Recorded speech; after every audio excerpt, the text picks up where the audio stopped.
నమస్తే, welcome to editor analysis. Bengal టైగ్రెస్కు సొంత గూట్లోనే కోరలు పీకిన తిరుగుబాటుదారులు. Delhi to Kolkata political thriller climax.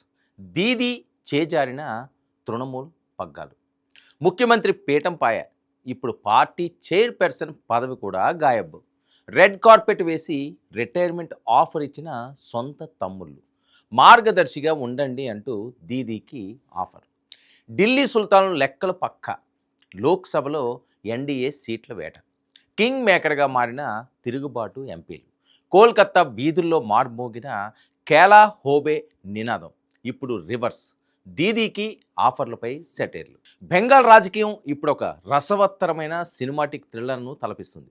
నిన్నటి వరకు పశ్చిమ బెంగాల్ను ఒక ఊపు ఊపేసిన బెంగాల్ టైగ్రెస్ మమతా బెనర్జీ సామ్రాజ్యం ఇప్పుడు మొక్కలైపోయింది. ఎన్నికల ఓటమి గాయం మానకముందే సొంత పార్టీ నేతలే ఆమెకు కోలుకోలేని వెన్నుపోటు పొడిచారు. అవును, మీరు వింటున్నది నిజం. ఆల్ ఇండియా తృణమూల్ కాంగ్రెస్ వ్యవస్థాపకురాలు, దశాబ్ద కాలం పాటు బెంగాల్ను ఏలిన మమతా బెనర్జీని ఆమె సొంత పార్టీ చైర్పర్సన్ పదవి నుంచి తొలగించారు తిరుగుబాటుదారులు. అటు అసెంబ్లీలో ప్రతిపక్ష హోదా పోయింది, ఇటు పార్టీ పగ్గాలు చేజారాయి. మరి ఒకవైపు సోకాజ్ నోటీసులు, మరోవైపు ఫోర్జరీ కేసుల సిఐడి విచారణలు, ఇంకోవైపు ఢిల్లీ పీఠాన్ని బలపరిచేందుకు సిద్ధమైన ఎంపీల వలసలు. అసలు బెంగాల్ కోటలో ఏం జరుగుతుంది? దీదీ సామ్రాజ్యాన్ని కుప్పకూల్చింది ఎవరు? ఈ political high drama special report ఇప్పుడు చూద్దాం. సీన్ కట్ చేస్తే కోల్కతా వీధుల్లో ఎప్పుడూ వినిపించే కేలా హోబే అంటే ఆట మొదలైంది అనే నినాదం ఇప్పుడు రివర్స్ అయింది. నిన్నటి వరకు దీదీ ఆడించిన ఆట ఒకెత్తైతే ఇప్పుడు సొంత తమ్ముళ్ళు ఆడుతున్న పొలిటికల్ చెస్ గేమ్ మరో ఎత్తు. పశ్చిమ బెంగాల్ అసెంబ్లీ ఎన్నికల్లో 207 స్థానాలలో బీజేపీ జెండా ఎగరేసి సువేందు అధికారి ముఖ్యమంత్రి పీఠం ఎక్కిన సరిగ్గా 29 రోజులకే తృణమూల్ కాంగ్రెస్ గూట్లో అసలైన క్లైమాక్స్ సీన్ మొదలైంది. కేవలం 80 సీట్లకు పరిమితమైన టీఎంసీలో అంతర్గత సంక్షోభం ఒక్కసారిగా బద్దలైంది. ఎవరైతే మమతా బెనర్జీ కనుసన్నల్లో నడిచారో వారే ఇప్పుడు ఆమె సీటుకే ఎసరు పెట్టేశారు. ఇవాళ జరిగిన ఒక అత్యవసర ఉత్కంఠభరిత సమావేశంలో తిరుగుబాటు వర్గం ఏకంగా మమతా బెనర్జీని పార్టీ అధినేత్రి పదవి నుంచే ఊడబీకింది.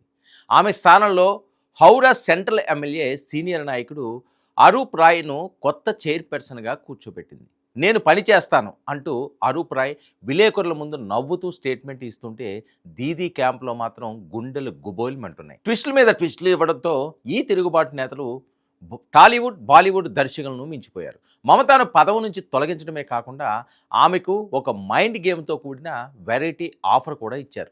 దీదీ, మీరు మాకు పెద్ద దిక్కు, మీరు మాకు మార్గదర్శిగా ఉండి దిశానిర్దేశం చేయండి అంటూ ఒక సరికొత్త పొలిటికల్ సెటైర్ విసిరారు ప్రతిపక్ష నేత రితబ్రత బెనర్జీ.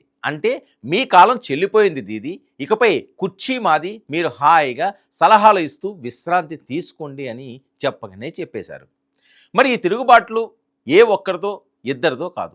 టీఎంసీలో ఉన్న 80 మంది ఎమ్మెల్యేలతో దాదాపు 58 నుంచి 60 మంది ఎమ్మెల్యేలు ఈ తిరుగుబాటు మీటింగ్కు హాజరై అరూప్ రాయ్ నాయకత్వానికి జై కొట్టారు. వీరికి తోడు కోల్కతా మున్సిపల్ కార్పొరేషన్కి చెందిన 70 మంది మాజీ కౌన్సిలర్లు, జిల్లాల ప్రతినిధులు కూడా దీదీకి టాటా బైబై చెప్పేసి ఈ కొత్త వర్గంలో చేరిపోయారు. ఎమ్మెల్యే సబీనా యాస్మిన్ అయితే ఇది మేమంతా కలిసి అందరి అంగీకారంతో ప్రజాస్వామ్యబద్ధంగా తీసుకున్న నిర్ణయం అంటూ దీదీ ఈగోను మరింత దెబ్బతీసేలా వ్యాఖ్యానించారు.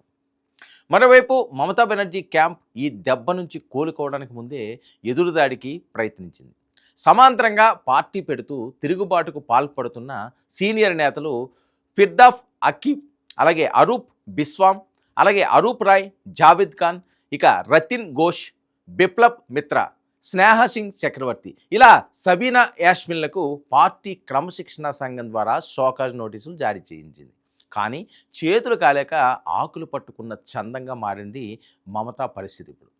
ఎందుకంటే జూన్ 1న మమతా వర్గం పార్టీ నుంచి బహిష్కరించిన రితబ్రత బెనర్జీ, సందీపన్ సహాలను జూన్ 3 నాడే అసెంబ్లీ స్పీకర్ రతీంద్రనాథ్ బోస్ అసెంబ్లీలో ప్రధాన ప్రతిపక్ష నేత, ఉపనేతలుగా గుర్తించేశారు. మరి దాదాపు 58 మంది ఎమ్మెల్యేల మద్దతు వీళ్ళకు ఉండడంతో టెక్నికల్గా మమతా బెనర్జీ గ్రూప్ మైనారిటీలో పడిపోయింది. నిన్నటి వరకు అధికార పీఠంపై కూర్చున్న దీదీని ఇప్పుడు కనీసం సొంత పార్టీలో కూడా కాకుండా రోడ్డుపైకి నెట్టేసే వ్యూహం పక్కాగా అమలవుతుంది. ఇక ఈ పొలిటికల్ థ్రిల్లర్లోకి కొత్త ట్విస్ట్ తీసుకొచ్చారు ప్రస్తుత ముఖ్యమంత్రి సువేందు అధికారి.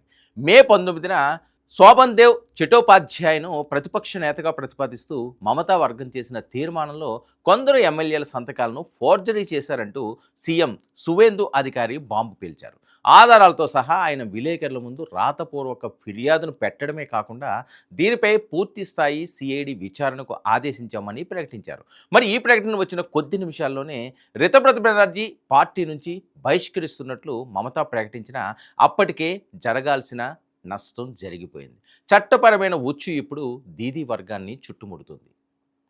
ఈ మొత్తం డ్రామాలో మమతా బెనర్జీ పూర్తి ఒంటరి అయిపోయారు. 20 మంది టీఎంసీ ఎంపీలతో కూడిన మరో పెద్ద వర్గం కూడా ఇప్పుడు తిరుగుబాటు బావుట ఎగురవేశారు. ప్రస్తుతం దీదీ పక్కన మహువా మొయిత్రా, కళ్యాణ్ బెనర్జీ, ఇక డెరెక్ ఒబ్రేయన్ వంటి కొద్ది మంది నమ్మకస్తులు తప్ప సైన్యమంతా శత్రువుల శిబిరంలోకి చేరికిపోయింది. అయితే ఈ బెంగాల్ భూకంపం తాలూకు ప్రకంపనలు ఇప్పుడు ఢిల్లీ పీఠాన్ని తాగుతున్నాయి. కాకోలి ఘోష్ నాయకత్వంలోని 20 మంది తిరుగుబాటు ఎంపీల బృందం ఢిల్లీలో అధికారంలో ఉన్న బీజేపీ నేతృత్వంలోని ఎన్డీఏ కూటమికి మద్దతు ఇచ్చేందుకు గ్రీన్ సిగ్నల్ ఇచ్చేసింది.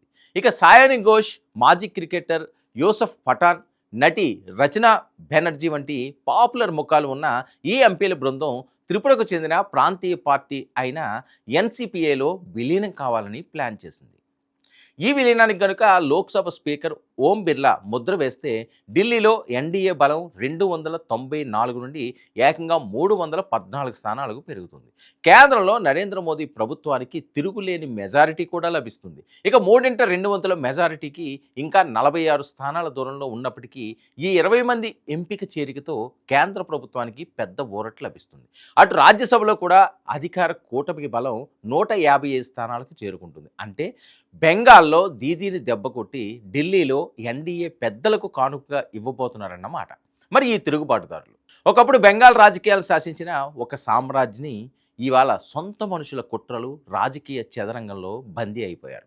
అటు అధికారం పోయింది, ఇటు సొంతంగా స్థాపించిన పార్టీ గుర్తు, చైర్పర్సన్ పదవి కూడా చేజారిపోయే పరిస్థితి వచ్చింది. మరి ఈ పొలిటికల్ సెటేరికల్ థ్రిల్లర్ డ్రామాలో మమతా బెనర్జీ మళ్ళీ పులిలా ఎదురుదాడి చేస్తుందా, లేక తిరుగుబాటుదారులు ఇచ్చిన మార్గదర్శి ఆఫర్ను స్వీకరించి రాజకీయాల నుంచి గౌరవప్రదంగా తెరమరుగు అవుతారా అన్నది కాలమే నిర్ణయించాలి. ఇది ఈనాటి editor analysis. Stay tuned to 9 news.